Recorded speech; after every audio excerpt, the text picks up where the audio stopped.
What's happening in the silver market right now is something most investors are completely missing. And I'm not talking about the obvious price movements you see on the charts. I'm talking about what's happening behind the scenes, in the vaults, in the trading pits, in the boardrooms of the world's largest financial institutions. Because while everyone's watching the ticker, there's a structural shift taking place that's about to catch millions of people off guard. Let me show you what I mean. Silver just went through one of the most violent price swings we've seen in years, the kind of move that makes traders check their screens twice because they can't believe what they're seeing. But here's what nobody's talking about. This wasn't random. This wasn't just market volatility. This was the result of forces that have been building for months, and we're now at a critical inflection point where the next few hours could determine whether you're positioned correctly or left scrambling. Think about what silver actually is for a moment. It's not just a precious metal. It's not just an investment vehicle. Silver is the most electrically conductive, thermally conductive, and reflective metal on Earth. Every solar panel requires it. Every electric vehicle needs it. Every smartphone, every computer, every piece of modern technology depends on it. And here's the kicker. Unlike gold, which sits in vaults doing nothing, silver gets consumed. It gets used up in industrial applications and it's gone forever. The silver in your phone? You're never getting that back. It's economically unfeasible to recover. Now, let me paint you a picture of what's been happening. Major investment banks have been quietly repositioning their silver holdings. We're seeing institutional money flow into silver ETFs at rates we haven't witnessed since the last major bull run. But at the same time, and this is crucial, physical silver inventories at the COMEX have been dropping. Not gradually, dramatically. We're talking about millions of ounces leaving the registered vaults, and nobody in the mainstream financial media is asking the obvious question, where is it going? I want you to understand something about how the silver market actually works, because this is where it gets interesting. The COMEX, the major commodities exchange in New York, operates on what's called a fractional reserve system for precious metals. That means for every ounce of physical silver that exists in their vaults, they've sold paper claims on that silver multiple times over. It's like a game of musical chairs, except instead of chairs, it's actual metal. And instead of music stopping, it's investors demanding delivery. And right now, more people are standing up and asking for their chairs than ever before. Before I go further, I want to mention something quickly. If you're watching this and you're concerned about protecting your wealth, especially if you're approaching retirement or already there, I put together a free guide that breaks down the strategies thousands of American retirees are using right now to safeguard their hard-earned savings. It's in the description below. No cost, just information you need to see. All right, back to what's happening with silver. Here's where the story gets really compelling. Central banks around the world have been on an unprecedented gold buying spree. Everyone knows that. But what people don't realize is that silver is starting to follow the same pattern, just under the radar. Smaller nations, sovereign wealth funds, family offices managing billions in assets, they're all quietly accumulating physical silver. Why? Because they understand something that the average investor doesn't. The paper silver market is a house of cards, and when it falls, physical metal is going to be worth exponentially more than what the spot price suggests. Let me give you a specific example of how disconnected the paper market is from physical reality. Right now, if you wanted to buy 1,000 ounces of physical silver, you'd pay a premium over spot price. That premium has been climbing steadily. In some cases, dealers are charging premiums that are double or triple what they were just a couple years ago. Why? Because there's a shortage of physical metal available for immediate delivery. But if you look at the paper price, the futures contracts trading on the COMEX, you'd think silver is abundant. You'd think there's no supply issue whatsoever. That disconnect is a massive red flag. Now, I want to take you back to a moment in history that's eerily similar to what we're seeing today. In 1980, the Hunt brothers tried to corner the silver market. They accumulated massive positions in physical silver and silver futures, driving the price from around $11 an ounce to over $50 in just a few months. The establishment panicked. The COMEX changed the rules mid-game, implementing position limits and margin requirements that made it impossible for the Hunts to maintain their positions. The price crashed, the Hunts went bankrupt, and silver entered a 2-decade bear market. But here's what's different now. Back then, it was two brothers with a lot of money trying to manipulate the market. Today, it's not manipulation. It's fundamental supply and demand. The world needs more silver than it's producing. Industrial demand is skyrocketing because of the green energy transition. Solar panels alone are projected to consume massive amounts of silver over the next decade. Electric vehicles need significantly more silver than traditional cars. 5G infrastructure, medical applications, water purification, the list goes on. And at the same time, silver mining production has been relatively flat. Most silver comes as a byproduct of mining other metals like copper, lead, and zinc. You can't just decide to mine more silver. It doesn't work that way. So we have this perfect storm brewing. Increasing industrial demand that's not going away. Stagnant production. A paper market that's oversold the physical supply by orders of magnitude. And now, institutional investors and sovereign entities waking up to the fact that physical silver might be one of the most undervalued assets on the planet. What do you think happens next? Let me tell you about something that happened recently that should terrify anyone who's holding paper silver contracts. A major silver ETF, one that's supposed to be backed by physical metal, had to scramble to source silver to meet redemption requests. They couldn't find enough metal at the spot price. They had to pay premiums to secure physical delivery. And this is a fund that manages billions in assets. If they're having trouble sourcing metal, what does that tell you about the state of the physical market? Here's another piece of the puzzle. The gold to silver ratio, which measures how many ounces of silver it takes to buy 1 ounce of gold, has been historically out of whack. For most of human history, that ratio has been somewhere between 15 to 1 and 30 to 1.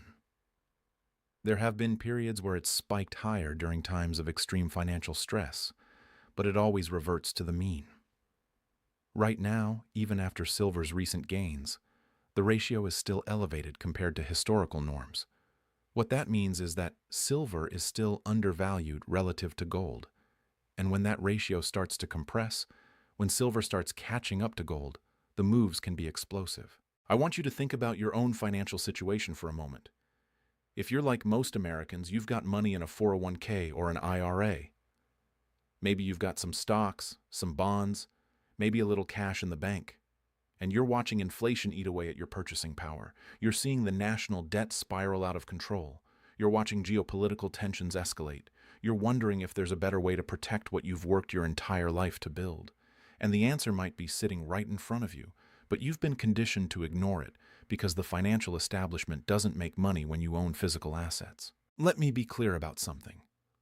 I'm not saying you should take all your money and dump it into silver. That would be reckless.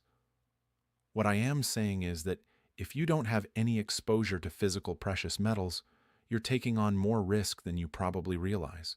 Because when the paper market seize up, when the derivatives unwind, when the everything bubble finally pops, physical assets are going to be the only things that hold their value. And silver, because it's so undervalued relative to its industrial importance and its monetary history, could be the best performing asset of the next decade. Now, speaking of protecting your retirement, if you're sitting on $100,000 or more in retirement accounts, there's something you need to know about. I put together a comprehensive guide on how gold IRAs work. It's in the description. It walks you through exactly how you can get physical precious metals into your retirement account without triggering tax penalties. This isn't about speculation. This is about hedging against the very real possibility of market collapse, currency devaluation, and geopolitical chaos. It's worth checking out if you're serious about protecting your wealth. All right, let me show you what's coming next. The technical picture for silver right now is fascinating. We've got major support levels that have held multiple times. We've got resistance levels that, once broken, could trigger a massive short squeeze. And here's the thing about short squeezes in the silver market. They're legendary. When silver moves, it doesn't move gradually. It gaps. It spikes. It catches everyone off guard. And right now, the setup for a squeeze is better than it's been in years. Think about who's on the other side of this trade. You've got commercial banks that have been shorting silver for decades as part of their hedging operations. You've got algorithmic traders who sell into any rally because that's what their models tell them to do. You've got retail investors who've been burned by silver before and swore they'd never touch it again. All of these people are going to be forced to cover their positions when the price starts moving. And when they do, when they all rush for the exits at the same time, that's when you see the kind of price action that makes headlines. Let me give you another historical parallel. In 2011, silver went from around $18 an ounce to nearly $50 in just a few months. That's a gain of almost 180% in less than half a year. And that rally was driven by many of the same factors we're seeing today: concerns about currency devaluation, rising inflation, geopolitical uncertainty, and a supply-demand imbalance. The difference is that back then, industrial demand for silver wasn't nearly as strong as it is now. We didn't have the green energy revolution. We didn't have the electric vehicle boom. We didn't have the same level of technological dependence on silver that we have today. So if silver could rally that hard in 2011 without the industrial demand story, what do you think it can do now? And more importantly, what do you think happens to the price when the paper market finally breaks? Because that's not a question of if, it's a question of when. The COMEX can't continue to operate a fractional reserve system indefinitely when physical demand is outstripping supply. At some point, the music stops, and everyone realizes there aren't enough chairs. Here's something else that's not being talked about enough. The mining industry is in trouble. It takes years to bring a new silver mine online. You've got to find the deposit, secure the permits, build the infrastructure, and actually start extracting the metal.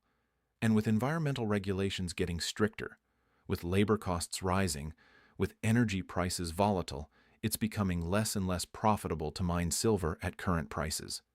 What that means is that even if demand stays flat, which it won't, supply is going to struggle to keep up. And when supply can't meet demand, prices have to rise.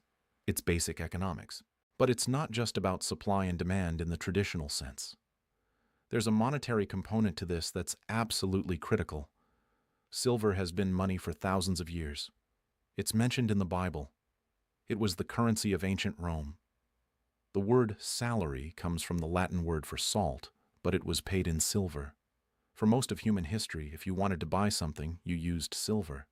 It wasn't until the last century that we moved to fiat currency, paper money backed by nothing but government promises.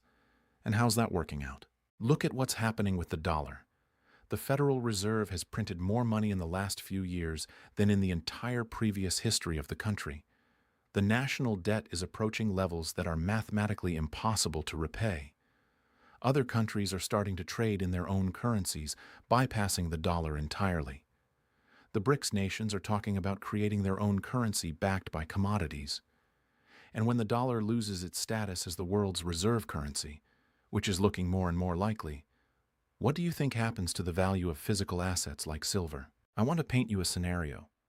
Imagine you wake up tomorrow and the dollar has lost half its value overnight. It sounds extreme, but it's happened to other currencies throughout history. The German mark in the 1920s, the Zimbabwean dollar, the Venezuelan bolivar. It can happen, and it can happen fast. In that scenario, what would you rather own? Paper assets denominated in a collapsing currency? Or physical silver that has intrinsic value, that's needed for industrial applications, that's been recognized as money for millennia? This is why smart money is moving into physical assets. This is why billionaires are buying farmland, gold, silver, real estate, anything tangible. Because they understand that we're in the late stages of a debt-based fiat currency system, and when it unwinds, paper wealth is going to evaporate. The only things that will hold value are things that have utility, things that are scarce, things that can't be printed into existence by a central bank. Now, let's talk about what's happening right now in real time. The silver market is at a critical juncture. We've got technical indicators flashing signals that we haven't seen in years. We've got fundamental factors aligning in a way that suggests a major move is imminent.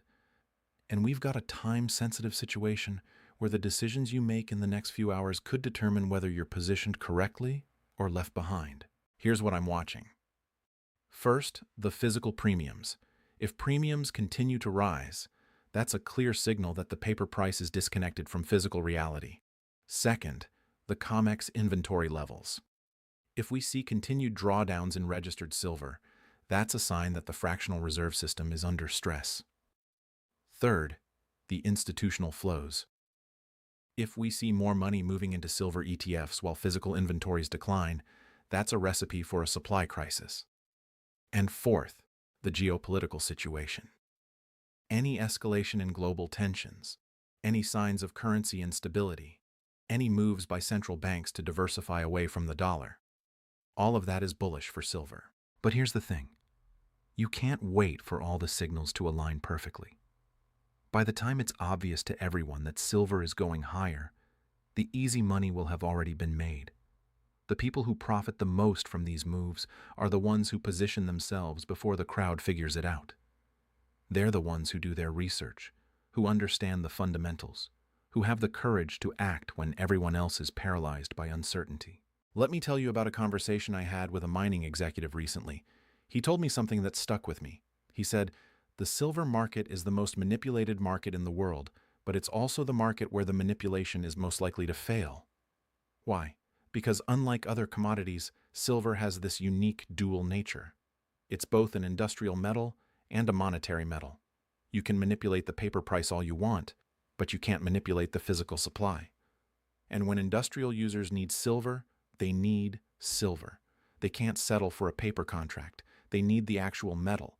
And when there's not enough metal to go around, the paper price becomes irrelevant. This is what happened in the nickel market recently. The London Metal Exchange had to halt trading because the paper price diverged so far from the physical price that the market broke. Traders who were short nickel got squeezed so hard that they couldn't meet their margin calls. The exchange had to step in and cancel trades to prevent a complete meltdown. And that was nickel, a metal that doesn't have nearly the same level of investment demand as silver. Imagine what happens when the silver market breaks. Imagine the chaos when millions of investors realize that their paper silver contracts are worthless because there's no physical metal to back them up. This is not fear-mongering. This is not conspiracy theory. This is basic market mechanics. When you have more claims on an asset than the asset actually exists, and when people start demanding the actual asset instead of the paper claim, the system breaks. It's happened before in other markets, and it's going to happen in silver. The only question is when. So what should you do? First, educate yourself. Understand the difference between paper silver and physical silver. Understand the risks of holding ETFs versus holding actual metal. Understand the supply-demand dynamics. Understand the monetary history. Second, assess your own risk tolerance and financial situation. How much of your portfolio can you allocate to physical assets without losing sleep at night? Third, take action. Don't wait for the perfect moment. Don't wait for more confirmation. If you believe the thesis, if you understand the fundamentals, then position yourself accordingly. And here's the beautiful thing about silver. Unlike stocks, which can go to zero, unlike bonds, which can default, unlike currencies, which can be printed into oblivion, silver has intrinsic value. It's a physical asset that's needed for modern civilization to function. Even in a worst-case scenario, even if the price doesn't go up, you still own something real, something tangible, something that has utility. That's a level of security that paper assets simply can't provide. Let me bring this full circle. We started by talking about the critical hours ahead for silver investors, and I want to be clear about what I mean by that. We're at a point where the market is coiled like a spring. The technical setup is there. The fundamental drivers are there. The institutional interest is there. The supply constraints are there. All the pieces are in place for a significant move. And when that move happens, it's going to happen fast. You're not going to have time to research, to deliberate, to wait for more information. You're either going to be positioned or you're not. Think about every major market move you've witnessed in your lifetime. The dot-com bubble, the housing crash, the financial crisis, the COVID crash and subsequent recovery. In every single case, the people who made life-changing money were the ones who saw it coming and positioned themselves before the crowd. They weren't smarter than everyone else. They weren't luckier. They just paid attention to the signals, trusted their analysis, and had the courage to act. Right now, silver is giving you those signals. The market is telling you something if you're willing to listen. And the question you need to ask yourself is, are you going to act on this information, or are you going to look back 6 months from now and wish you had? Before I wrap this up, I want to remind you about that free guide I mentioned. If you've watched this far, you're clearly serious about protecting your wealth. And if you're an American retiree with at least $100,000 in retirement accounts, I've got something special for you. Not only can you access the free guide in the description, but if you mention that you watched this video all the way through, you'll get a complimentary one-on-one educational web conference. No obligation, no sales pitch, just a genuine conversation about your specific situation and how precious metals might fit into your retirement strategy. This offer is only available to qualified individuals, so if that's you, take advantage of it. The silver market is at a turning point. The forces that have been building for years are reaching a crescendo, and the investors who understand what's happening, who position themselves correctly, who have the foresight to act before the crowd, those are the investors who are going to look back on this moment as a defining opportunity. The critical hours are here. The question is, what are you going to do about it?